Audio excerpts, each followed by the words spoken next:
今日我就同大家嚴選咗4種易結鑊完美嘅用法。依家我哋唔係煮緊西餐，唔需要 deglaze 㗎。大家睇下呢隻鑊全熱幾均勻。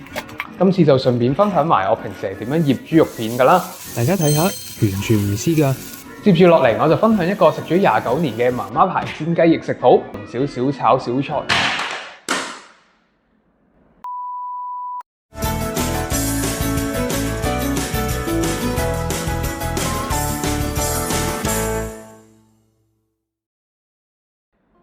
Hello， 大家好，又係我理科仔阿 Ken 啦。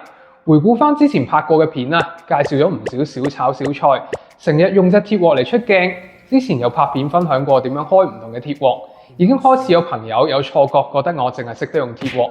今次真係大鑊啦！好，今次我哋一於還原基本步，講講新手必備嘅易結鑊啦。易結鑊係我細個第一樣接觸嘅廚具嚟嘅。其實喺日常煮飯有8-9成時間咧，我都係用緊易結鑊㗎。相信每一個家庭咧都最少有一隻㗎啦。但係究竟係咪個個都識用呢？今日我就同大家嚴選咗4種易結鑊完美嘅用法，無論係廚房嘅新手定老手都好，都一定啱用啊！第一種就係炒醃過嘅肉片啦。上次同大家分享過點樣醃牛肉啦，今次就順便分享埋我平時係點樣醃豬肉片㗎啦。其實個原理大同小異嘅啫。呢度就係啲醃料啦。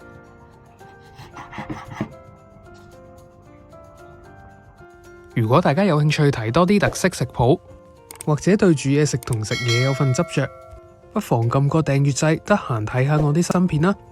再加水令到啲豬肉吸飽水分，份量以唔會滲水出嚟為準，咁樣炒起嚟就會更加軟熟，更加多汁噶啦。我會加少少鹽、生抽、胡椒粉做底味。再加好少量食用梳打粉去軟化嘅肉質，如果抗拒嘅話，可以用少少蛋白代替。我哋將佢撈勻，加埋少少生粉封住個表面，同埋進一步軟化啲肉。最後加入幾滴油鎖住啲水分，咁樣醃佢3個字至半個鐘度就用得㗎喇。呢個醃法由於有粉漿同蛋白質，如果想用鐵鑊或者不鏽鋼鑊做到唔黐底嘅效果，就一定要落好多油。所以喺餐廳咧，一定係用嚟走油嘅。喺屋企煮就算唔走油咧，都基本上一定要燒紅晒隻鑊，熱好晒身先，再熱鑊陰油咁樣爆炒。以前都提及過，用油嘅份量一定比易結鑊高好多噶啦。因為用鐵鑊或者不鏽鋼鑊煮油份少嘅餸菜，例如瘦肉咁樣，無論係落太少油定係隻鑊未做好足夠嘅熱身都好，啲嘢食都一定會黐底，而且唔夠油仲有陣糯味添。依家我哋唔係煮緊西餐，唔需要 deglaze 㗎。中餐裏面呢啲叫做鑊窿。反而用易結鑊咧，基本上落好少油都唔會黐底。不過我都會落少少，令到個肉更加有啲焦香嘅效果。更何況易結鑊絕對唔適宜乾燒，長時間嘅空燒咧會傷隻鑊，而且都唔安全。咁應該點做呢？我哋人嘅肉眼唔容易觀察到鑊嘅溫度，反而我哋可以觀察油嘅狀態嚟判斷啲油夠唔夠熱。凍嘅油咧倒喺易結鑊裏面，佢會喐得好慢，同埋質地好厚重咁樣，個質地黏稠啲嘅。但熱力咧會將油嘅表面張力降低，啲油睇起嚟就好似稀咗咁啦。所以隻鑊夠熱嘅時候，啲油嘅狀態就好似水咁樣，喐隻鑊嘅時候佢會流得好快。喺呢個時候已經可以加入我哋啲肉片噶啦。中火煎香一面之後再反面，跟住可以翻炒啦。大家睇下，完全唔黐噶。咁樣炒出嚟嘅肉唔單止唔油膩，仲可以保持到水潤鮮嫩，用嚟炒菜心、炒豆角、炒咩菜都百搭啊！第二種就係粉漿煎餅類啦。粉漿煎餅類我會定義為由流質嘅粉漿整成一塊固體嘅食物，例如蛋餅、蛋包飯、梳芙利 pancake、薄餐、珊瑚脆餅同埋冰花餃子等等。呢類食物咧，如果用其他鑊嚟煮，係必然舐嘢嘅，係一種遲早舐嘢嘅關係嚟㗎嘛。因為粉漿本身就好吸油，再者流質咧係更加容易填滿鐵鑊表面嘅微細空隙，所以佢哋特別容易黐底。喺呢個時候，易結鑊就係救星啦！我喺電視台節目度整過嘅珊瑚脆餅就係靠住易結鑊唔黐底嘅特性嚟整出嚟嘅。中間嗰啲窿窿咧就係水分蒸發時候嗰啲氣泡所產生嘅。平時大家見開嗰啲冰花餃子嘅冰花咧，就係同樣原理整出嚟噶啦。今日我就用鹹薄餐嚟做個示範啦。材料有以下呢啲，我就唔多講啦。大家有需要可以暫停嚟 cap 圖睇睇。火腿片我哋切細條，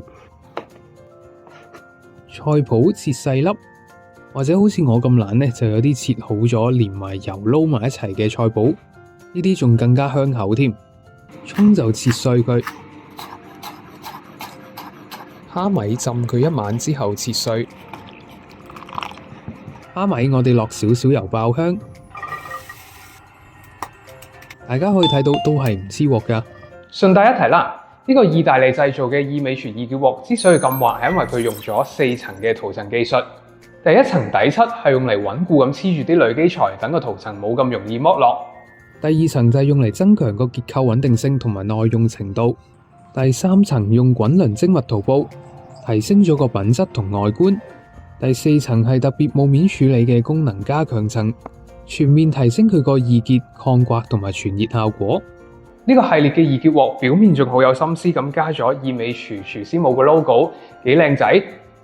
佢個外殼咧就用咗一隻好有質感嘅銀色，靚得好低調，同我好襯啊。然後我哋調配個粉漿，碗裡面加入低筋麵粉同埋糯米粉，雞蛋打勻，加埋鹽、胡椒粉同五香粉。仲有水，慢慢搞到佢有拉絲嘅狀態。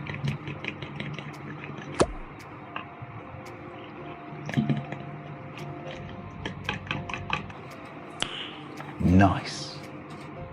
放埋所有其他嘅配料，放大部分落去。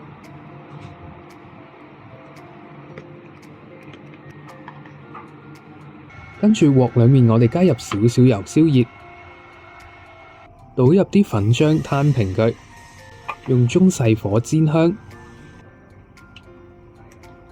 可以放多少少頭先剩低嗰啲材料，一面煎到金黃色之後再反面。大家睇下呢隻鑊傳熱幾均勻，佢唔會集中喺一個位置度熱㗎，溫度就更加容易控制啦。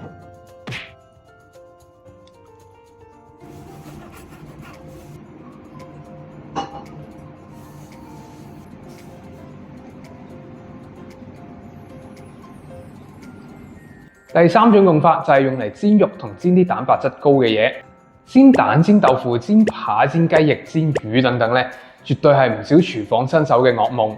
滿滿嘅蛋白質唔單止容易黐底，而且仲好難控制個油溫火候，成日煎到外面燶咗，裡面都未熟。但係用易結鑊咧，成件事就由地獄難度變真成 easy mode 啦。接住落嚟，我就分享一個食咗29年嘅媽媽牌煎雞翼食譜。呢個亦都係我人生第一個學識煮嘅菜式。材料有以下呢啲，我都係唔多講啦。佢嘅特色係蒜味好濃郁，好開胃，好好餸飯。首先我哋將啲蒜頭切碎晒，雞翼我哋洗乾淨之後呢，就加入晒所有嘅醃料。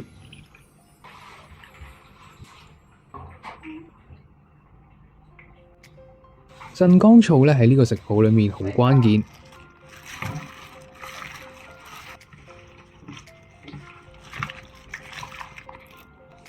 然後醃佢最少1晚。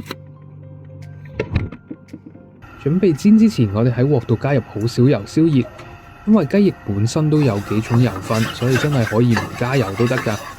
所以如果你真係食得好健康嘅話，易結鑊絕對係你嘅首選。我哋逐隻放入啲雞翼，用中細火煎香佢，煎到一面金黃色之後反面。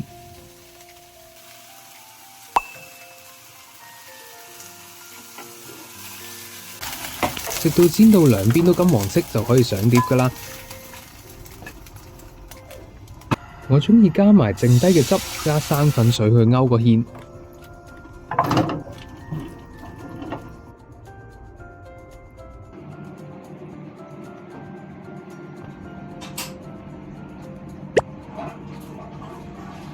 咁樣酸酸甜甜，好好食啊，係回憶嘅味道。順帶一提咧，啲酸性嘅嘢，例如啲咕嚕肉啊、酸齋啊，都好適合用易潔鑊嚟整嘅，咁都唔怕傷鑊嘅。易潔鑊除咗煎鑊炒鑊之外咧，佢都有啲深啲嘅湯煲。其實佢材質一樣嘅，咁但係用途就廣泛。呢個意美廚嘅易潔湯煲，唔單止可以爆炒湯料之後滾湯煮麵一煲過，仲有一個隱藏嘅功能，就係整一啲糊狀嘅嘢食，例如之前介紹過嘅馬蹄糕嘅半熟漿。如果唔用易潔嘅煲，啲粉漿就好容易黐滿晒成隻鑊。我最中意整嘅雪花酥都有同樣嘅難度。呢個形狀嘅鑊嘅英文呢，其實叫 saucepan， 所以理所當然咁用喺整一啲濃稠嘅中西式醬汁都好合適嘅。咁去到啲保養同埋限時福利啦。易潔鑊正如佢個名係真係好易洗嘅，基本上淨係需要攤凍少少之後，用水同埋百潔布清一清就可以。百潔布記得基本上用黃色嗰面就夠噶啦。如果個煲有啲油膩，可以加埋少少洗潔精，輕輕捽乾淨。雖然隻鑊襟刮啊，但係都唔建議用鋼絲刷去挑戰佢嘅極限。而且佢都唔使好似鐵鑊咁抹油去保養。好消息嚟啦！依家意美廚呢個系列嘅易潔廚佢哋做緊6折優惠，我哋啱啱用到嘅煎鑊、炒鑊同埋湯煲都包括喺裡面㗎。百零蚊起就買到一隻意大利製造嘅易潔廚具啦。佢哋都符合國際安全標準，不含鉛、鎘同埋之前提及過嘅 PFOA 等等致癌物，可以放心使用。喺各大百貨、Easy Living 簡簡單單同埋 HKTV Mall 都有賣，優惠去到8月9號咋。另外，打我專屬嘅優惠碼喺 HKTV Mall 意美廚旗艦店落單，仲可以送多一支意美廚檸檬蘆薈洗潔精添。快啲 click 入去樓下資訊欄嘅連結，將佢哋帶晒返屋企啦！同埋想問問大家，用易潔鑊有冇啲乜嘢難忘嘅經歷呢？不妨喺下面留言，或者喺 IG post 下面留言，有機會可以得到我加送嘅意美廚易潔鑊㗎，名額有3位。好，咁差唔多時間啦，今日分享就到呢度啦。如果大家中意呢條片，記住 like、share 同埋訂閱我個 channel， 記得撳埋個鐘仔。如果想俾 comment， 記住喺下面留言。咁我哋下條片見啦！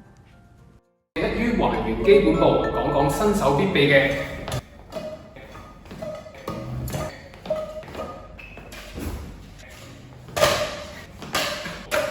哇！易潔鑊啦〜